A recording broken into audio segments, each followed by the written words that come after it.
নমস্কার বন্ধুরা, তোমাদের সবাইকে স্বাগত জানাই ইংল্যান্ডের ম্যানচেস্টার থেকে একটা নতুন ব্লগে।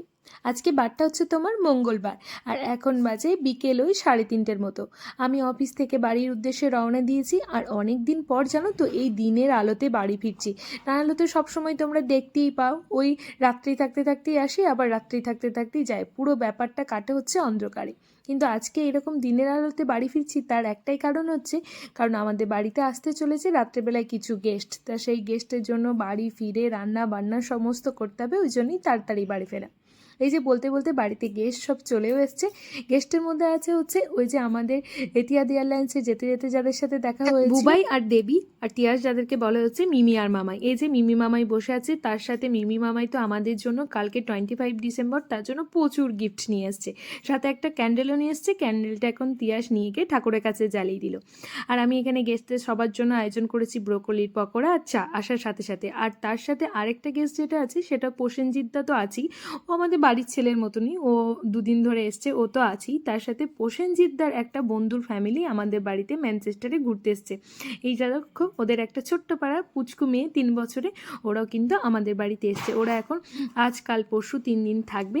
তা প্রসেনজিৎদাই এটাই আমাদের কাছে ওদেরকে আনার আগে পারমিশন নিয়েছিল যে এরকম ওরা আসতে চাইছে, ওদেরকে আসতে বলবো। আমি তখন হ্যাঁ বলে দিয়েছিলাম, অবশ্যই আসতে পারো। কারণ হচ্ছে এখন তো সঙ্গীতের তার সাথে তিয়াসের দুজনারই ছুটি চলছে 2 উইকসের। তাই এই 2 উইকসের ছুটির জন্য ওরা বাড়িতে একা একা তো ফিল করবে, সেই জন্য ওদের যাতে একা ফিল না হয় সেই জন্য আমি ফ্যামিলিটাতে আসতে বলে দিয়েছিলাম। আর এই দেখো প্রসেনজিৎদাও এখানে সোফার ওপরে বসে আছে, তার সাথে প্রসেনজিৎদা বন্ধু, বন্ধুর ওয়াইফ, বন্ধুর মেয়ে, সঙ্গীত, তিয়াস, তার সাথে তিয়াসে মিমি মামাই সবাই মিলে বসে। আর এখন গল্প করতে করতে প্রায় অনেকটা রাত হয়ে গেছে। আর তোমার ওই যে তিয়াসের মিমি মামাই নিয়ে এসছে হচ্ছে তিয়াসের জন্য একটা কেক, সেই কেকটা নিয়ে এখন কাটাকুটি হচ্ছে। আর একটা যে বললাম বন্ধুর ফ্যামিলি এসছে, ওরাও তিয়াসের জন্য একটা গিফট এনেছে, সেটা নিয়ে এখন তিয়াস তো ওই যে খুব সুন্দর করে সাজাচ্ছে। আর বুবাই আমার জন্যও এনেছে, সঙ্গীতের জন্য, মানে গিফটের ছড়াছড়ি বলতে পারো। এখন হচ্ছে বড়দিনের আগের দিন রাতটা, এখনই একটু কেকটা কাটা হয়ে যাক, একটা সেলিব্রেশন হয়ে যাক, সবাই মিলে একটু কেক খাওয়াও যাক। ছুরিটা উল্টো দিকে রয়েছে, সে কে বলেছে? হ্যাঁ ঠিক আছে, কাটলি হয়ে যাবে। আরে ক্রিসমাসটা না সান্তার জন্মদিনও নয় আর কিছুই না। না না, এই তো শান্তার জন্মদিন। ফু আগে নেবাও, ফু দিয়ে নেবাও তিয়াস, ওটা ফু দিয়ে নেবাতে হয়। আরে শান্তার জন্ম, শান্তার জন্ম, ও যিশু খ্রিস্টের জন্মদিন। আমি যিশু খ্রিস্ট না না, জন্মেছিল, হ্যাঁ জন্মেছিল। ওটা গুড ফ্রাইডে, তুমি যেটা বলছো ওটা গুড ফ্রাইডে। লাইট বন্ধ কেন? ফুলটা দিতে হয়, ফু দেওয়ার পর সেলিব্রেশন হয়। হয় হয়, গুড ফ্রাইডে হয়। গুড ফ্রাইডে পারবে না মনে হয়, হার্ড আছে, হার্ড আছে। বুবাই কেটে দাও, এবার কেটে নষ্ট করে দেবে, হয়ে গেছে। সত্যি বাড়িটা আজকে এত জমজমাট লাগছে কি বলবো। বিদেশের মাটিতে এরকম করে দিনগুলো যদি কাটাতে পারি, সত্যি ঠাকুরের কৃপায়, এর চেয়ে আর কি চাই জীবনে।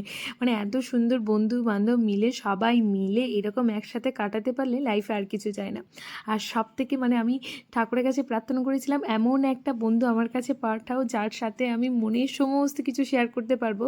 মানে ঠাকুর সত্যি এতিয়াদ এয়ারলাইন্সে যেতে যেতে এই যে দেখতে পাচ্ছ দেবীকে আমার কাছে পাঠিয়ে দিয়েছে। আমরা হচ্ছে দুজনে প্রায় সমবয়সী, আর আমাদের মনের এত মিল পেয়েছি, এত সুন্দর ওর আর আমার একটা সুন্দর সম্পর্ক তৈরি হয়েছে কি বলবো।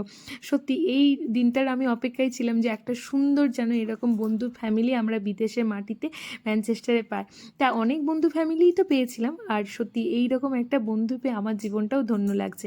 তারপরে চলে এলাম, এত গল্প গুজব আর কোনো রকম ভিডিও করা হয়নি, সবারই খাওয়া হয়ে গেছে। এখন লাস্টে বসেছি হচ্ছে আমি, সঙ্গীত আর প্রসেনজিৎদা, আর খাবারটা সার্ভ করছে হচ্ছে তোমার দেবী। দেবী বলে তুই অনেকক্ষণ খাটাখাটনি করছিস, দে আমি সার্ভ করি।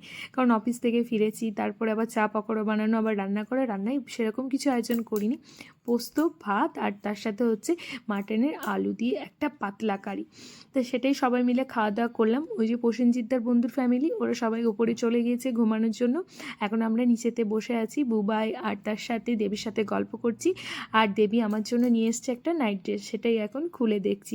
কি সুন্দর নাইট ড্রেসটা এনেছে দেখো। আর আমার না লাইট কালার খুব পছন্দেরও একটা কালার বলতে পারো, মানে সাদা এরকম কালারগুলো, অ্যাশ কালারগুলো, এগুলো আমার খুব ভালো লাগে যত লাইট কালার। ও সেই রকমই কিন্তু একটা মনের মতো নাইট ড্রেস আমার জন্য নিয়ে এসছে।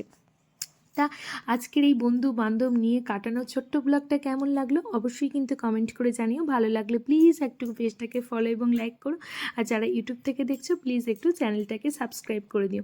তোমাদের সবাইকে অসংখ্য অসংখ্য ধন্যবাদ এত এত ভালোবাসা আমাদেরকে দেওয়ার জন্য। সত্যি কাজের ফাঁকে কাজের চাপে একদমই আমি এখন সময় করে উঠতে পারছি না ভিডিও দেওয়ার, তার জন্য আমি তোমাদের সবার কাছে ক্ষমা চেয়ে নিচ্ছি। তোমরা সবাই প্রার্থনা করো যাতে আমি আমার কাজটাও সামলাতে পারি, আর তার সাথে এইদিকে তোমাদের সামনে ছোটোখাটো ভিডিও যেন এনে উঠতে পারি। চলো আজকের ব্লগটা এখানেই শেষ করলাম, কালকেই দেখা হবে আবার ইংল্যান্ডের ম্যানচেস্টার থেকে আবার একটা নতুন ব্লগ নিয়ে।